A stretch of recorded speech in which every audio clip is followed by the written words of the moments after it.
Good day everyone! So ngayon tayo ay magre-ref reveal. By the way, yan ang aking face kapag hindi ako stress. So kapag stress na ako, nagbabalik ako sa dati kong anyo. And of course, may kasama ako dito ang aking baby loves noong siya ay 1 year old. So buksan natin ang ref na bagong linis. Yan, meron tayong 2 eggs. And dito sa baba may cold water, yung juice. And then yung vitamins niya doon. At dito sa baba naman, andyan yung kamyas natin na tuyo, juice.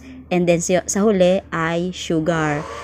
Ito ang iba pang laman ng ating ref ay yung ketchup and hot sauce nasa lunchbox and ang ating prutas na guapol and apple together with the oatmeal, yung katabi niya, and ginger, garlic, and onion. O, naka-ref din. Alam ko bawal yan i-ref pero ni-ref ko na para mas tumagal.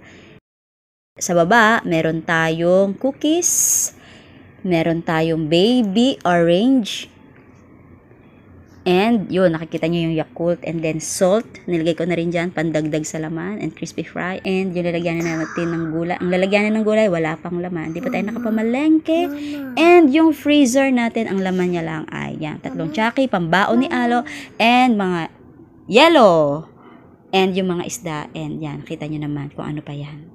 Masarap palang maging organized.